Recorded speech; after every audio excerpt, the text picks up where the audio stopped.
대정 투자 분석 공부가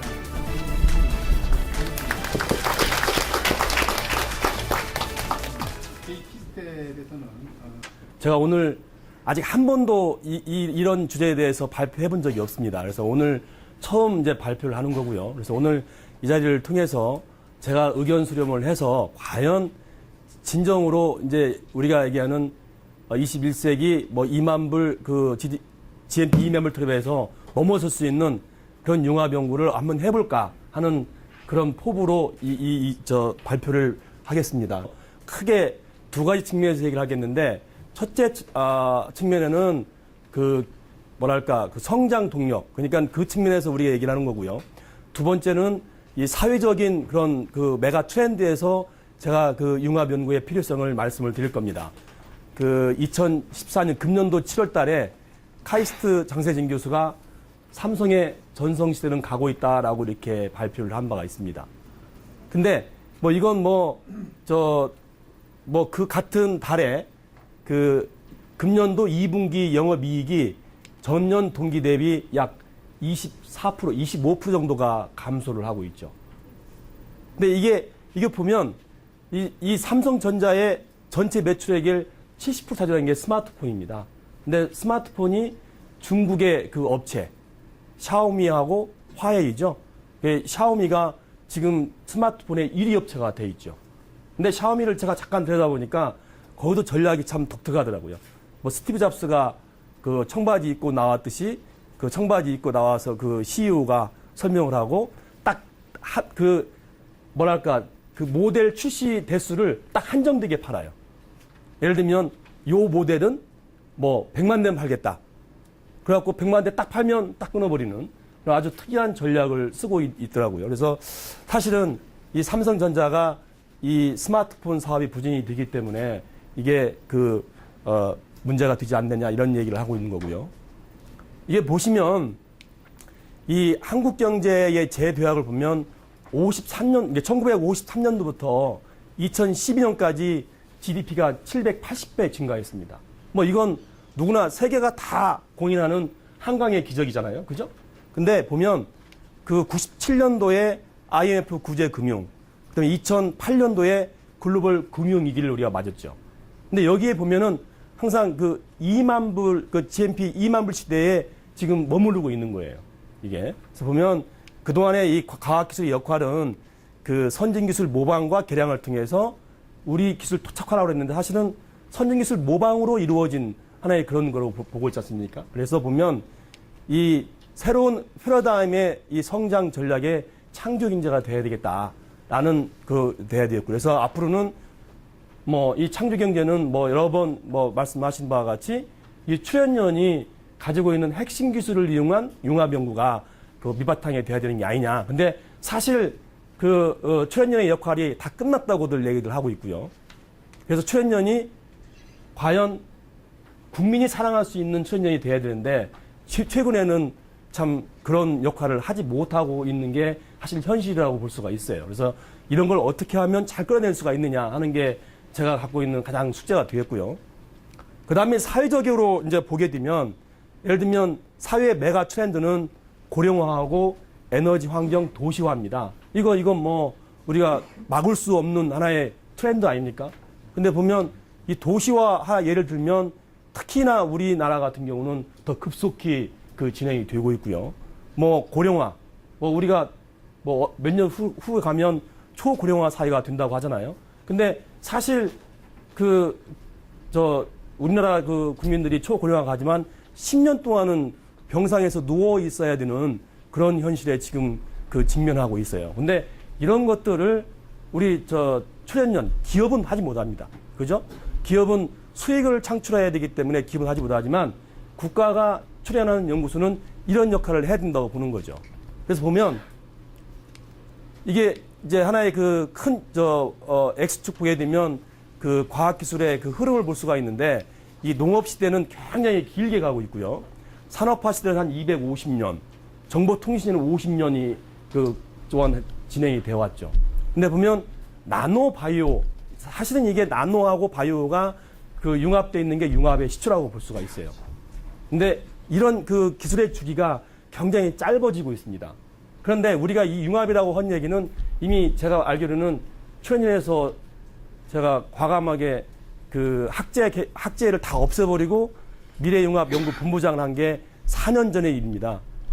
근데 이게 앞으로 융합의 시대라고 하지만 이게 10년, 20년이 갈지 또는 이건 아주 짧다고 저는 생각을 하는 거거든요.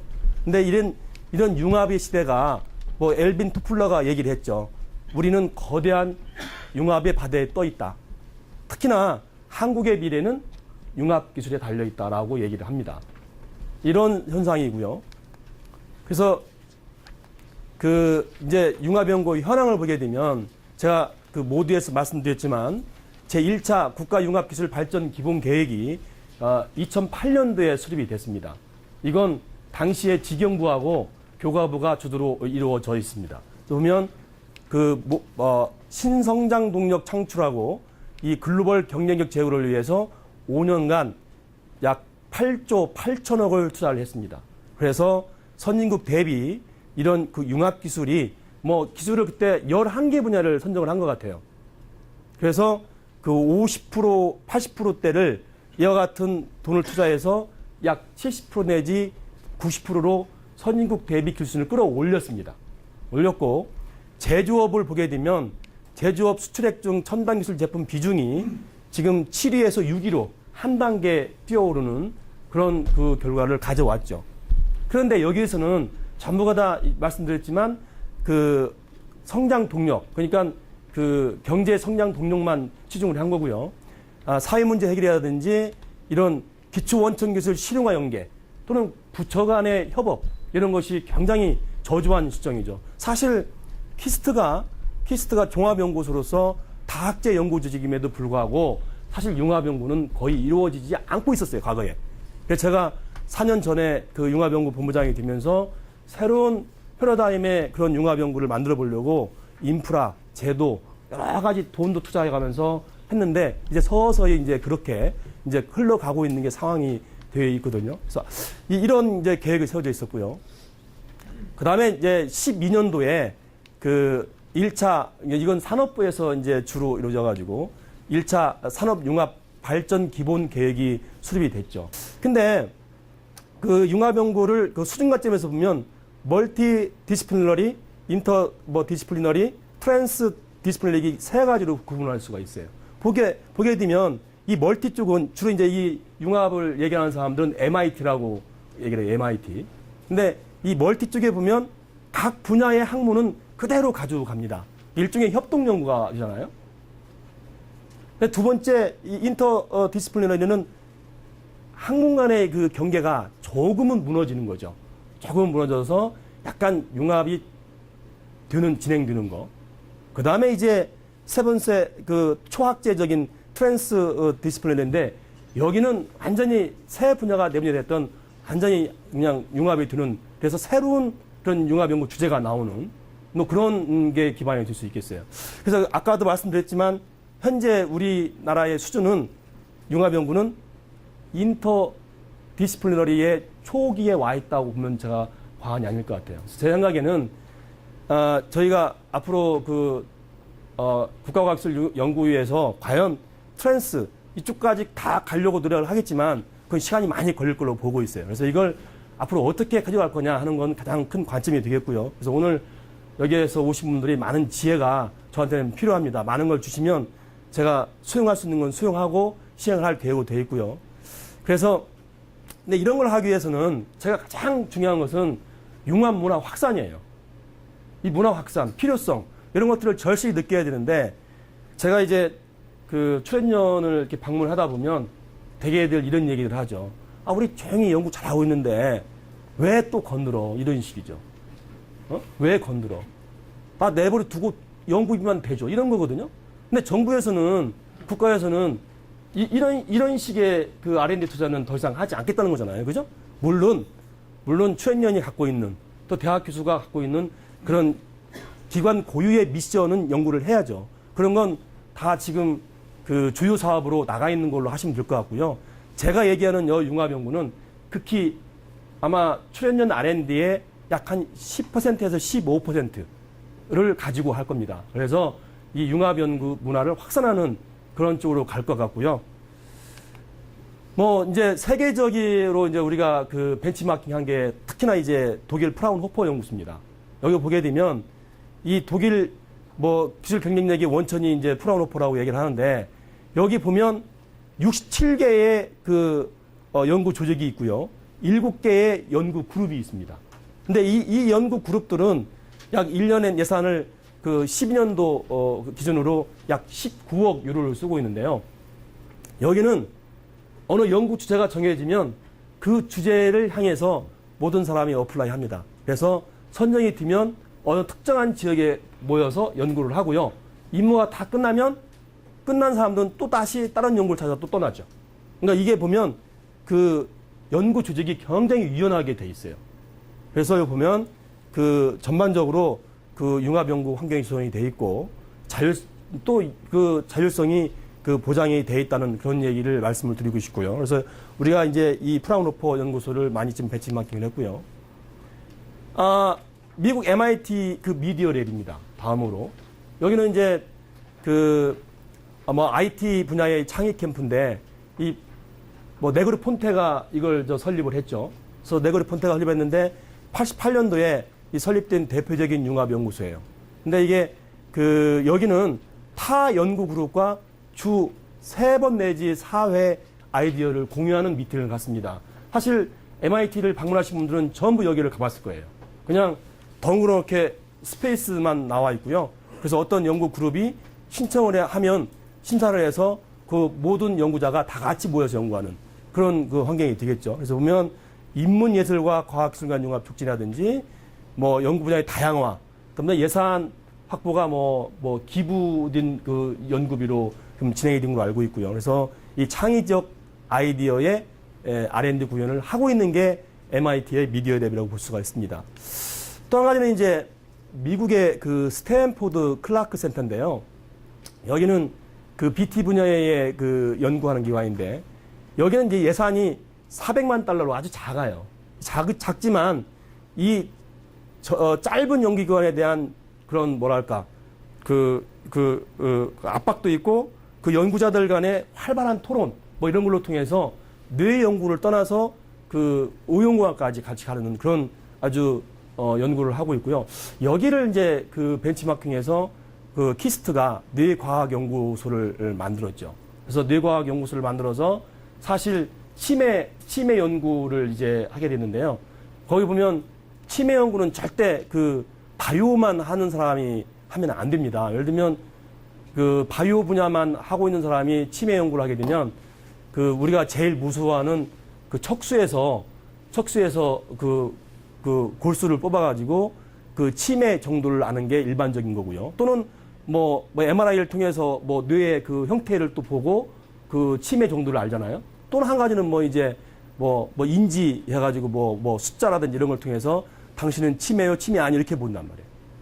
근데 그렇게 해서는 그 우리나라 그 고령화 또는 젊은 사람들도 그런 치매가 많이 걸리고 있는데 그걸 하지 않을 거란 얘기죠. 그래서 제가 이제 그때 당시는 그 연구조정부장을 하고 있었는데 이때는 제가 뭐였냐면 우리가 건강검진 받을 때 쉽게 그냥 검사를 하면 치매 정도를 알 수 있는 그런 걸 한번 해보자 해가지고 나온 게 이제 바이오 MEMS 기술을 접목한 그 치매 연구입니다. 그래서 예를 들면 쉽게 그 사람 그 건강검진 피를 뽑아서 예를 들면 그 피를 뽑아서 그 치매 인자가 뭐라고 하던데 저는 이제 또 잊어버렸네요. 그 분야가 제가 아니라서.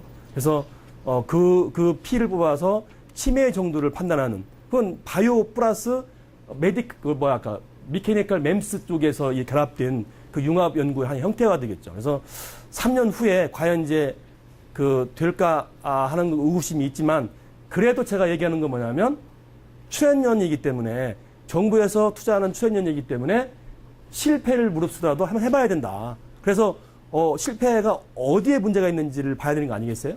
또 한 가지는 뭐 녹조도 제가 이제 시작했는데 녹조도 보면 그 일반 기업들 이런 게 못 하잖아요. 그냥 녹조 생기면 뜰채로 쫙 떠다가 이런 거 하잖아요. 근데 이렇게 해서는 그 사회적 문제가 해결되지 않겠다 그래서 저 사실 그 여러 분야 전문가들을 모아놔서 그 녹조 연구도 같이 지금 진행하고 있고요. 사실 그런 게 이제 시초가 돼서 아마 제가 R&D 효작업본에 여기에 들어오게 된 것도 막 그런 것을 제가 기획을 했고 뭐랄까 만들어서 아마 저보고 들어오라고 해서 이 작업을 했을 거예요. 하여튼 제가 그렇게 말씀을 드리겠고요.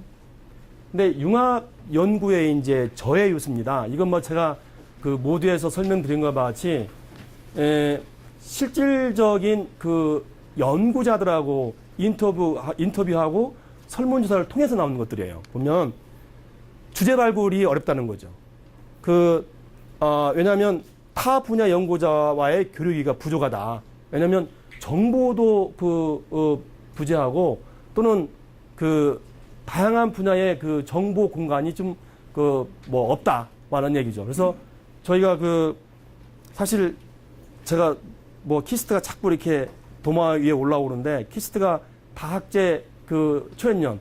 그러니까 어떻게 보면 25개 출연연의 미니 축소판이 키스트입니다. 근데 키스트에서도 보면 자기 분야를 고수하는 경향이 많이 있었잖아요. 근데 옆에서 뭐 하고 있는지를 몰라요. 사실은. 그래서 그런 걸 깨기 위해서 노력을 많이 했었고요. 사실 그런 게 너무 부족하다는 얘기죠. 그 다음에 타 분야와 소통이 어려움입니다. 예를 들면 먼 거리에 있는 기술 간의 그런 언어 소통 상당히 문제가 되죠. 특히 인문사회 철학하시는 분들하고 과학기술자하고 이렇게 얘기를 하다 보면 융합에 대해서 얘기하다 보면 한 두세 시간 지나야 이제 고개를 끄덕끄덕 하는 그런 언어 소통 문제가 있어요. 같은 한글을 쓰더라도 사용하는 언어 다잖아요. 그리고 추구하는 게 다르고. 그래서 그런 소통의 어려움이 있고요. 근데 대개가 다 지금까지는 캔두형 연구를 해왔어요. 그래서 남이 하는 연구를 내가 따라하는 그런 모방에서 얘기했는데 또 한 가지는 자기 아이디어가 나와야 되는데 아이디어를 내놓으면 다른 사람이 또 가져갈까봐 아이디어를 실제로 못 내는 그런 경우도 많이 있잖아요. 그래서 이런 얘기가 많았고요. 그 다음에 과기계 중심으로 편중되어 있어서 인문사회 계열이 참여가 부족하다. 이런 얘기들이 나오고 있어요. 사실 제가 해보니까 굉장히 어렵더라고요. 제가 이제 융합연구정책센터 소장도 겸직하고 있는데 여기에서는 인문사회를 기반으로 한 과학기술을 한번 해보려고 해봤어요. 근데 이게 인문사회를 기반으로 한 과학기술? 역시 어려워요. 왜? 인문사회를 하시는 분들도 이 과학기술 잘 몰라요. 그래서 제가 이제 키스트에 있을 때 가장 하고 싶은 게 뭐였냐면 제가 어렸을 때 보면 로봇 날아다니는 로봇하고 여러 가지 공상 만화를 많이 봤잖아요. 근데 지금은 그게 다 실현이 됐어요. 그래서 지금 과학기술계에서는 향후 50년을 내다보는 만화가 없어요.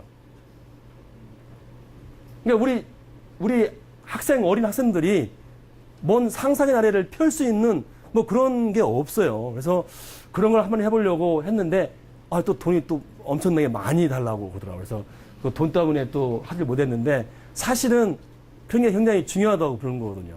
그래서 소설가를 또 섭외를 해서 좀 소설도 한번 써보게끔 하려고 했는데 역시 이게 안 팔릴 거라는 얘기예요.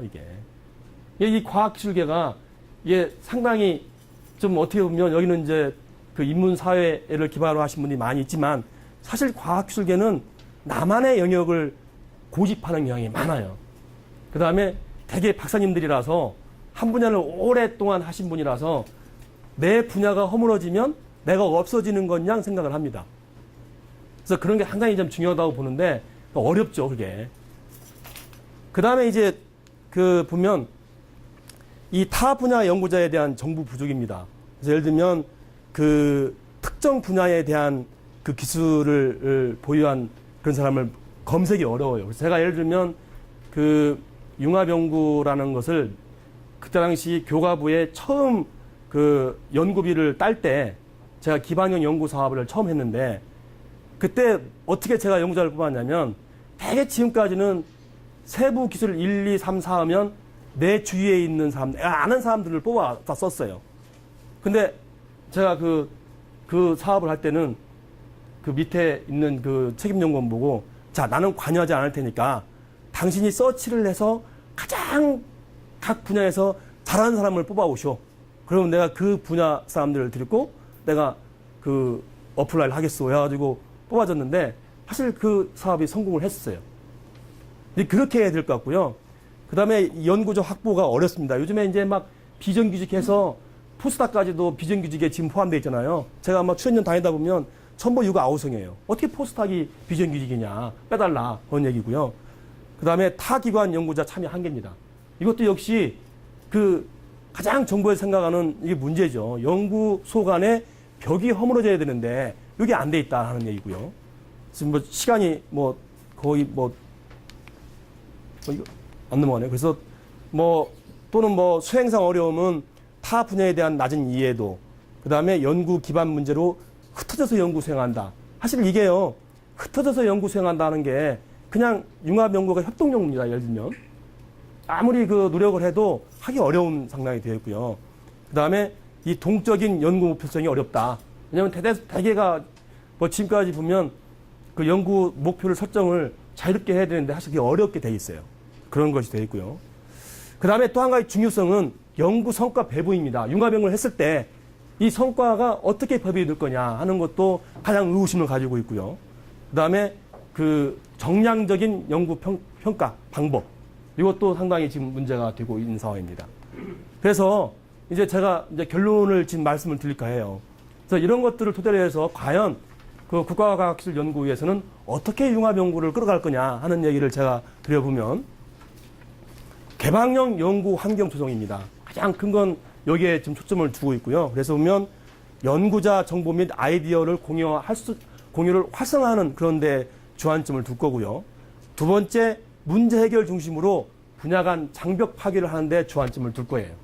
그래서 뭐 이런 것은 그 뭐 여러 가지 이제 아이디어 나오고 있는데, 그래서 한 가지 이제 안이 나온 게 온사이트 연구 조직이거든요. 그러니까 일몰형 그 온사이트, 그러니까 집중형 조직인데 한 군데 모이는 거예요. 한 군데 모이는 거죠. 그래서 여기 보면 뭐 호크만이 얘기한 게 보면 물리적 거리가 가까울수록 융합 연구가 활발히 진행이 되더라 하는 통계도 나와 있고요. 그래서 그렇게 할 거고요. 그 다음에 이제 이렇게 하려면 A라는 연구소에서 B라는 연구소로 올 때는 여러 가지 제도라든지 이 환경이 조성이 돼야 되거든요. 또 인센티브도 줘야 돼요. 근데 또 어떤 분들은 어디 작업반에서 얘기할 때 무슨 인센티브냐, 연구원이 연구만 하게끔 해주면 되지, 이런 얘기 나오던데, 그래도 제가 생각하는 것은 자발적으로 참여할 수 있는 환경을 조성하려면 인센티브는 분명히 줘야 된다고 보고 있어요. 그 다음에 이 평가 관리 방법, 또 제가 이제 지금 주안점을 둘 거고요. 뭐 출연연의 융합연구 성공 사례는 제가 쭉 그 이사장님 수행하면서 출연연 돌다 보니까 많이 나오더라고요. 그래서 하나 얘기 지금 나와 있고요. 그래서 이제 구체적인 이제 액션인데요. 그 융합 클러스터를 이제 구성을 할까 그래요. 올해는 한 5개 내외 정도로 융합 클러스터를 할 건데, 이건 뭐냐면 작년에 그 정부에서 주도한 게 출연연 고유 임무 재정립이 있었어요. 그때 이제 어떤 게 있냐면 그 타 출연연과 그 협업할 수 있는 분야들을 내놨거든요. 이거 하나의 예를 얘기를 하는 거예요. 그래서 나노 소재, 뭐 의료기기, 그 다음에 뭐 몇 가지가 있어요. 그래서 이쪽 주제를 해서 한 5개 정도를 할 건데, 여기는 뭐 하냐면 그냥 그 연구자들끼리 자발적으로 연구 조직을 만드는 거예요. 연구회를 만드는 거죠. 그럼 거기서 포럼을 하든 스터디를 하든 막 이렇게 해서 자기들끼리 연구 주제를 융합연구단에 나갈 수 있는 연구 주제도 만들어낼 수 있고요. 그래서 제가 여기에는 약 하나의 그 클러스터당 한 2억 원 정도로 충분히 돈을 줄 겁니다. 그래서 그렇게 얘기를 할 거고요. 그 다음에 이제 그 융합연구단이죠. 사실 이게 이제 뜨거운 감자인데, 이게 뭐 처음에 이제 통합연구위가 그 가면서 이 융합연구단이 어떻게 가냐에 따라서 상당히 그 뭐랄까 위상이 달라질 수 있는데요. 저희는 이제 그 이합집산 자유로운 방식으로 한 공간에서 공동으로 연구하는 일몰형 연구 조직입니다. 그래서 예를 들면 예를 들면 뇌 치매에 관련된 기술이다 그러면 치매 관련된 기술을 가지고 있는 출연연의 우수한 연구자들이 모이는 거예요.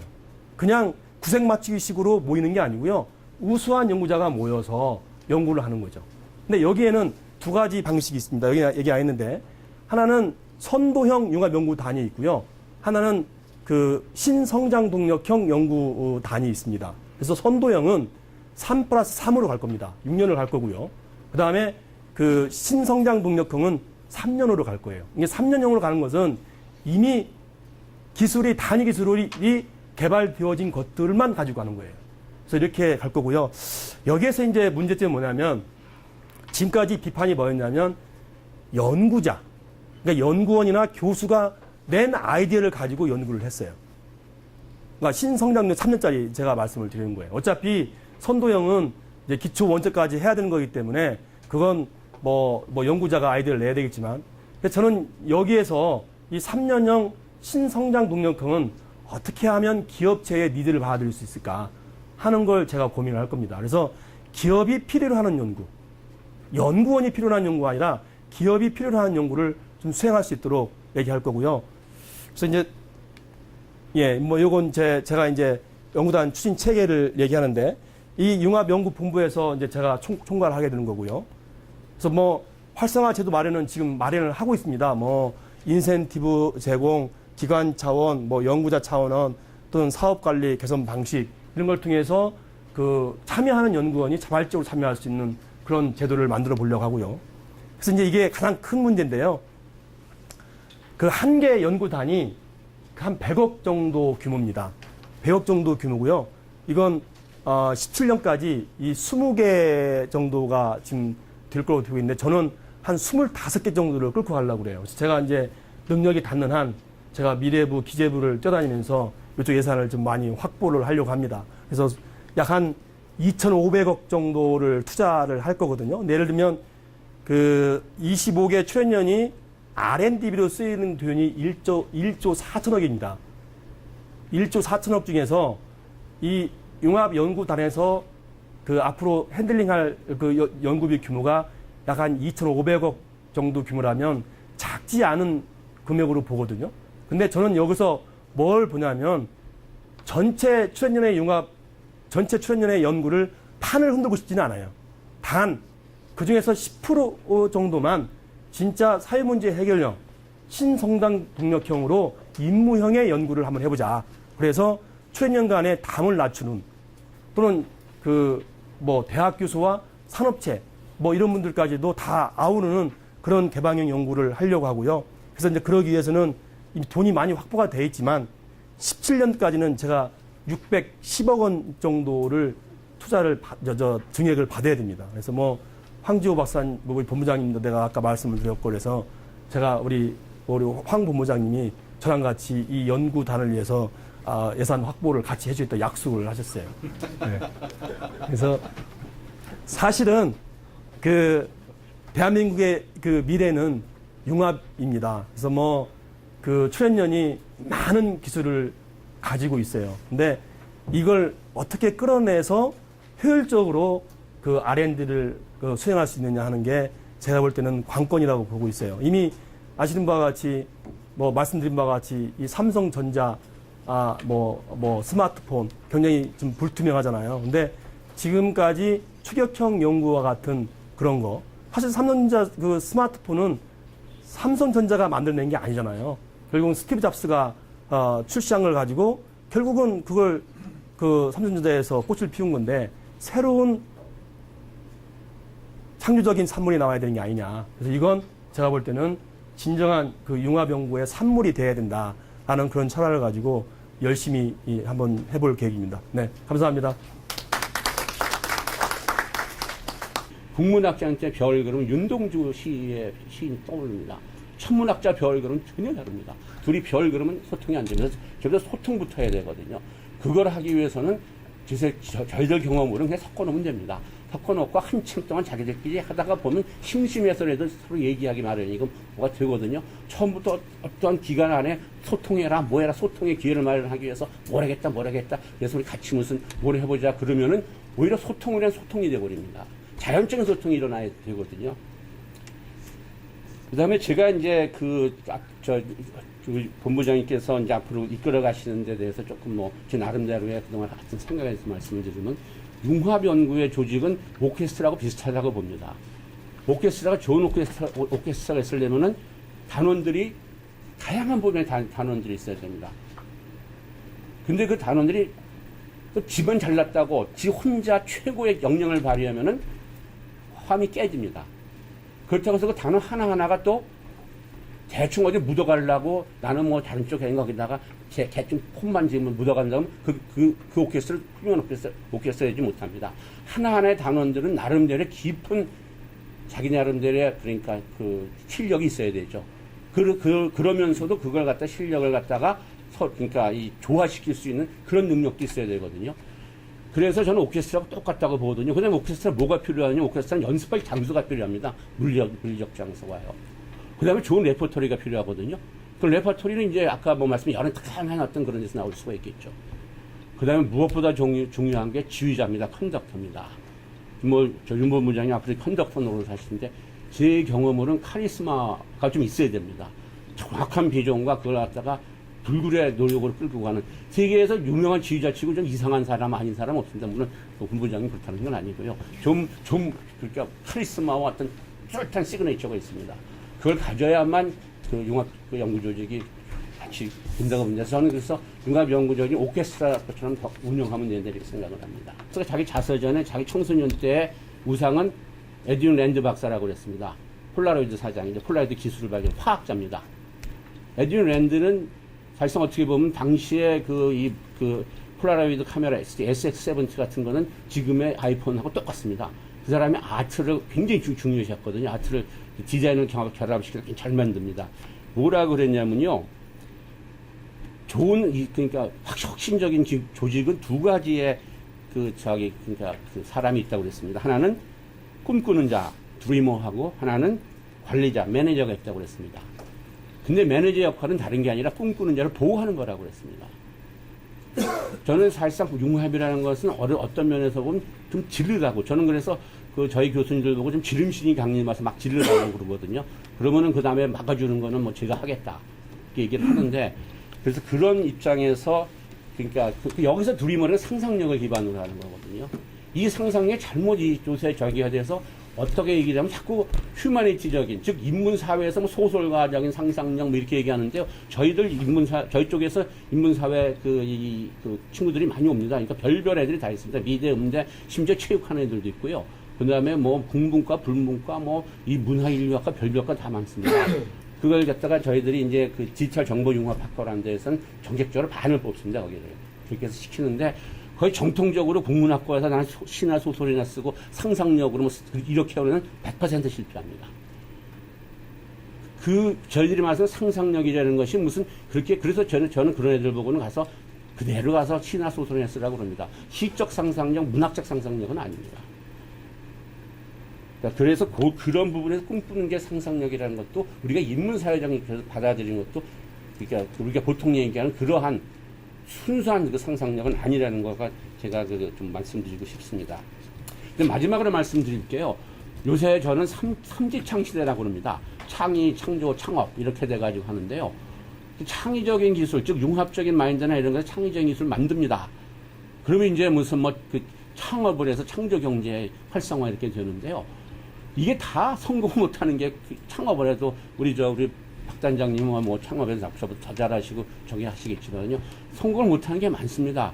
저희들도 그래서 뭐 창업 쪽에 융합 전문대학원은 융합과학기술대학원 전문대학원이니까 그런 실생활적인 프랙티컬한 면이 많습니다. 그래서 창업 쪽을 한번 해볼까 이렇게 하는데 그렇게 해서 여기저기서 얘기하면 뭐 지원 자금도 많이 올 것 같은데요. 그렇게 해봤자 3년 후엔 90% 이상이 실패하거든요. 그래서 저는 사창을 해야 된다고 봅니다. 창의, 창업, 창조자는 창성도 있어야 된다고 보거든요. 창업하면 뭐합니까? 성공을 해야죠. 그러니까 창의, 창업을 한 다음에 성공까지 포함을 시켜야 된다고 그러거든요. 저희 대학원이 2008년도에 시작을 해서 2009년도 3월 1일에 개원을 했습니다. 이거 벤치마킹한 대학원이 동경대학의 Graduate School of Frontier Science입니다. 여러분들 한번 그 한국말을 번역해 보십시오. 뭐라고 번역했겠습니까? 대학원, 그레이지 스쿨은 대학원이죠. 프론티어 사이언스, 첨단 과학기술 대학원을 번역했을 겁니다. 저희 과학기술융합대학원, 영어 명칭이 그레이지 스쿨 오브 컨버전스 사이언스 앤드 테크놀로지입니다. 그대로 융합 과학기술 대학원을 번역했습니다. 일본 친구들은 자기네들 그 융합과학기술대학원입니다. 벤치마킹한 거고, 그럼 뭐라고 번역했냐면 신영역 창성대학원이라고 번역했습니다. 아까 트랜스디스플레이 초확제적인 융합은 새로운 걸 만드는 겁니다. 융합이 돼가지고. 즉 새로운 영역을 창조만 아니라 창조해서 성공시킨다는 얘기거든요. 제가 참 일본 사람들 말 만드는 기가 막히게 만들고 융합이라는 것이 무엇인가에도 1999년에 이미 확실하게 했었고 또 그렇게 하고 있습니다. 그 대표적으로 신영역 창성대학원은 저 동경에서 홍고 캠퍼스, 원래 그 메인 캠퍼스 홍고인데요. 거기서 1시간쯤 떨어져 있습니다. 가시화에 있는데요. 홍고에서 교수님들이 와서 해가지고 뭐 잘 만들어서 홍고를 다시 보냅니다. 그 과가 잘 되면. 대표적인 게 바이오인포마틱스입니다. 그런 과를 만들어 보냈습니다. 그러니까 그렇게 새로운 영역을 만들어 성공시키는 거거든요. 그래서 저는 지금 아까 일몰형 말씀을 드렸는데 아까 이제 제가 인터뷰에서도 얘기를 한 것처럼 일몰형이면은 말 그대로 어디서 진짜 해가 지면 끝나야 되는데요. 대부분이 우리나라는 저거 되면 대충 성공됐구나. 그럼 끝입니다. 근데 지는 석양이 아름답다는 것처럼 성공해서 아름다운 석양에 저희 볼 때까지를 일몰을 좀 길게 봐가지고 그냥 기술만 성공한 게 아니라 그것이 실질적으로 사회적으로 기업적으로 그 다음에 이런 임팩트가 있게 성공해주는 그런 형태까지를 일몰형의 큰 주기를 봐서 좀 길게 보시라는 것이 마지막 얘기입니다. 국가출연연구소 그리고 국가 R&D 체계에 대단히 행성입니다. Not all my business. Not all my business. Your league. That's your league. 아주 completely 즉 시각이 그렇습니다. 그래서 사실은 이렇게 하면 안 되거든요. 그리고 지금까지 그것 때문에 우리가 참 국가 R&D들이 성공을 못하고 그랬는데 이런 부분들을 정말 이 융합연구에서 통합이 좀 되고 이런 부분들이 제대로 어떤 이렇게 수용이 되고 됐으면 좋겠다는 차원에서 오늘은 좀 산업체 그런 이 백데이터를 좀 많이 말씀드리려고 제가 자료를 따로 좀 이렇게 좀 만들었습니다. 이 첫 번째 페이지는 여러분 잘 아시는 것처럼 우리 R&D의 이제 현주소입니다. 이게 다른 거 보실 거 없고요. 이스라엘을 드디어 우리가 제꼈습니다. GDP 대비 R&D 퍼센티지를 올해부터요. 그래서 우리가 1등입니다. 세계 1등이고요. 저게 우리가 GDP가 작으니까 그런가 보다 생각하시면 모르지만 절대 앱솔루트 밸류로 전 세계 6등인데요. 프랑스 다음입니다. 더 이상 올라갈 수가 없습니다. Cannot be better. Cannot be higher입니다. 맥스마이즈 하고 있다. 그 다음에 리서처스, 출연위원 연구소수, 페이턴스 수, 저 정도면 OECD 상위권에 들어가야 되는 거죠. 인풋. 아주 훌륭합니다. 그러나 아웃풋, 여러분 아시는 것처럼 사실 푸어한 게 아니고 사실 배드입니다. 정말 형편없다. 이거를 요만 좀 백데이터 말씀드리면 이게 월드 이코노믹 포럼에서 나온 데이터인데요. 요거도 관련이 또 있습니다. 우리나라, 우리 한국의 소위 산학연 연계. 지수를 지금 보여준 데이터인데요. 저 2007년, 2006년까지 그래도 한 10위권까지 올라갔다가 2014년도 이제 30위권으로 이제 내려가고 있습니다. 저 순위가 바로 뭘 말해주고 있냐면 우리 R&D 퍼포먼스의 현주소하고 정확하게 일치합니다. 주수죠. 제가 그래서 저 인덱스는 오늘 제가 말씀을 드리는 이유가 있습니다. 우리나라 이게 중소기업청에서 2010년에 나온 데이터인데요. 우리나라 중소기업이 R&D로 어떻게 우리 중소기업 사실 기술력이 거의 없습니다. 기술 인력도 없습니다. 그래서 출연연이나 대학으로부터 R&D, 국가연구비를 지원받아서 R&D 지원을 받아야 되는데 우리나라 중소기업이 지난 10년 사이에 기술 외부로부터 기술 R&D, 기술 협력을 하고 기술 수입을 하고 R&D를 한 거가 반토막 3분의 1 토막이 났습니다. 이상하죠? 지난 10년간 이렇게 반토막 나고 3분의 1 토막 난 게 있다는 게 놀랍지 않습니까? 전부 다 올라가는 것만 익숙해 있잖아요. 반토막 3분의 1 토막 났습니다. 저 위에 데이터는 뭐냐면 저거는 그냥 스스로 자체적으로 했다. 사실 자체적으로 할 역량이 안 됩니다. 안 했다는 거죠. 결국은 R&D 미래를 준비하고 글로벌 시장 경쟁력을 가진 R&D는 지난 10년간 3분의 1 토막 반토막이 났다. 그럼 궁금하잖아요. 도대체 16절, 17절 국가 R&D 다 어디 갔냐? 퍼포먼스가 뭐냐? 있어요. 놀랍습니다. SCI 페이퍼. 2002년부터 2012년까지 2배 늘었습니다. 2.5배. 원더풀합니다. 그 다음에 페이턴트 대단합니다. 장롱 특허, SCI. 이 열풍이 불었어요. 지난 10년간. 출연연 대학 할 거 없이 몽땅 국가연구비 갖다 다 젖쓴 겁니다. 아시잖아요. 저게 뭘 의미하는지, SCI가 뭘 의미하는지. 전화들이 2만 불로부터 4만 불 가는 그 시점입니다. 평균적으로 7년에서 한 7년 정도 걸렸어요. 2만 불에 3만 불 넘어갈 때까지. 그때 그 기간들이, 그때 연평균 GDP 성장률이 대략 한 7%, 5%에서 7% 정도 왔다 갔다 했습니다.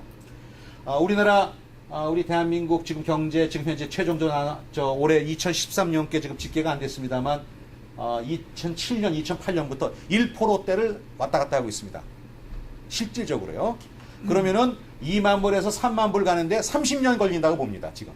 사실 얘기 안 하죠. 그러나 저 숫자 얘기해 주는 거거든요. 30년 걸리고요. 아까 말씀드린 메이드 인 코리아가 64개에서 반토막 난다. 그럼 못 갑니다. 죄송해서 못 갑니다. I'm sorry. Korea cannot go. 자, 아까 말씀드린 150대 1, 60대 1, 80대 1. 요즘 젊은 애들 숫자. 저게 무슨 로또 숫자 아니고요. 요즘 취업 되게 어렵습니다. 우리 여러분들 다니시고 우리 선들 그거 좀 얘기가 다릅니다. 취업 되게 굉장히 어렵습니다. 우리가 이런 때가 없었습니다.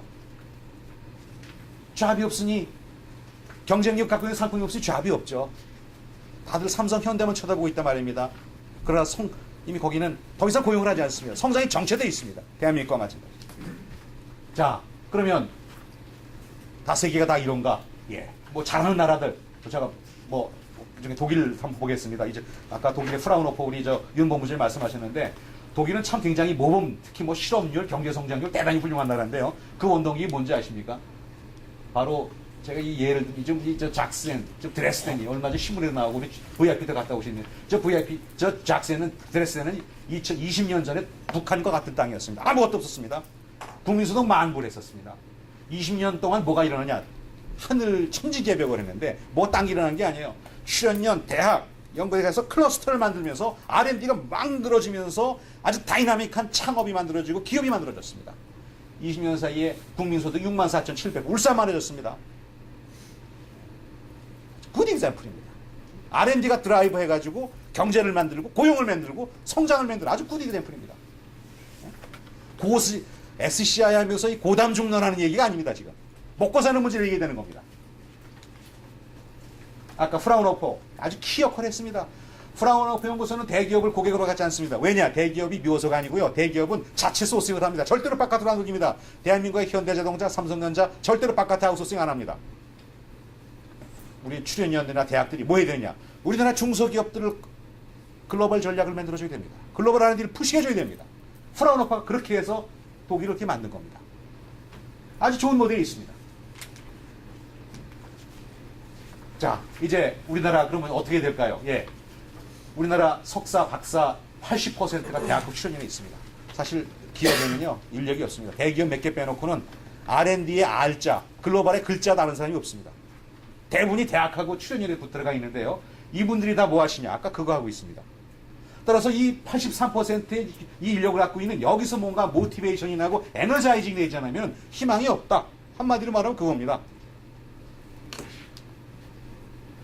이제 서울대학교 시스템입니다. 왜 그럼 도대체 인력들이 전부 SCI면서 예, 평가 구조가 저렇게 돼 있어요. 교수 뽑고 승진하고 연구원 뽑고 승진하고 몽땅 SCI입니다. 산학협력 하나도 안 쳐줍니다.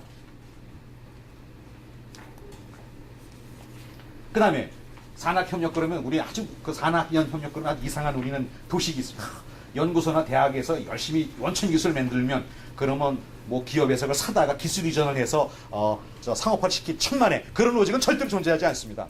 시장을 모르는데 무슨 거기서 기술 이전할 게 뭐 있어요? 우리가 열심히 R&D 얘기하는데 시장이 따라 돌아가고 있는데 바퀴가 다른데 절대로 기술 이전을 하는 게 하나도 없습니다. 죄송한 말씀이지만 어떻게 되냐? 처음부터 시장에 갖다 놓고 같이 가야 됩니다. 마켓 갖다 놓고 기업 뭐 할 거냐? 실현이 이거 해주시오. 대학에서 이거 해주시오. 마켓 갖다 놓고 같이 움직여야 됩니다.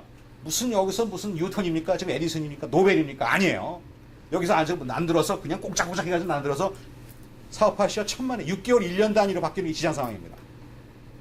절대로 그런 일이 일어날 기적은 절대로 안 일어납니다. 처음부터 같이 가야 된다. 마켓과 플레이어를 같이 집어넣지 않으면 백전백패한다. 따라서 정부 그리고 정부 역할은 명확합니다. 대학 출연연하고 특히 중소기업을 어떻게 매칭해서 글로벌하게 만들어주느냐. 이게 여기에 모든 역량과 모든 리소스가 여기 동원되어야 된다. 시간이 얼마 안 남았다는 겁니다. 더 이상 SCI, 네이처 이런 얘기 그만했으면 좋겠다는 겁니다. 이거 이제 그만하자. 이 얘기 그만하자. Forget about it. 나라 망하라. 말아먹겠다 이거. 시장 얘기하면 더 이상 얘기하지 마라. 시장 가지고 얘기하자는 거예요. 예. 마지막으로 오스트리아 얘기를 좀 드리겠습니다. 사실 오스트리아 아까 우리 본부장이 말씀했습니다. 오스트리아가 아주 나라가 작아요. 우리나라 80%밖에 안 되고 영토는 인구가 800만 명이고 국토의 70%가 산입니다. 근데 그 나라가 어떻게 해서 4만 5천 불 유지하느냐? 비엔나에는 16,000개 기술혁신형 중소기업이 있는 거예요. 30명 정도 규모 되는 회사인데 사장을 만났어요. 그런데 자기가 오스트리아 회사인데 BMW, 벤츠, 도요타 자동차 납품한다는 거예요. 뭐냐? 차별화된 제품 기술력까지 납품한다는 겁니다. 그런 회사 몇 개? 비엔나에 16,000개가 있다는 거예요. 어떻게 지원받습니까? 오스트리아 인스티튜트 테크놀로지 지원받았고 기술은. 그 다음에 정부로부터 기술 창업하겠다. 금융지원 탁 받아서 내가 하고 싶은 거 할 수 있었다는 거예요. 오스트리아 인스티튜트 테크놀로지 갔었어요. 우리나라 연구소처럼 우리 가바넌스 이런 얘기 하나도 아닙니다. 보니까 세계적으로 딱 끊어놨어요. 북미, 남미, 브라질, 중국 해서 각 지역마다 기술적 메가 트렌드를 전부 다 분석해놨어요. 이 분야에서 앞으로 미국은 세일가스 올라가는데 오스트리아 기업이 진입하기 위해서 이런 기술 해야 되고요. 아메리카 이쪽 남미는 이런 게 필요한데 이걸 들어가야 되겠고 중국은 지금 전력망이 만들어지고 있는데 우리 이런 걸 준비해야 되겠다. 이 글로벌 메가 트렌드 로드를 갖다 놓고 AIT의 역할, 연구소의 글로벌 목표를 만들어 나갑니다. 가바넌스 이런 거 아니에요. 관심 없어요. 한마디로 뭐야? 인더스트리 프랙티스. 한마디로 마켓 프랙티스. 우리 정신 차려야 됩니다, 지금. 지금 한가하게 고담적으로 할 때가 아니라는 겁니다. 심각합니다. 인더스트리 거의 지금 아무 관심 없습니다. 그 당신만의 리그입니다. 우리 관심 없어요. 아무 관심 없어요. 차제 우리 전 부장 정말 개방을 뭐겠습니까? 다 그동안 벽 허물고 좀 기업에 다가가서 기업이랑 같이 해서 마켓을 같이 올리고 글로벌 경쟁력 올리는데 하는 그런 컨텐츠가 우리 개방융합연구에 포함되면 참 좋겠다는 말씀을 드립니다. 감사합니다.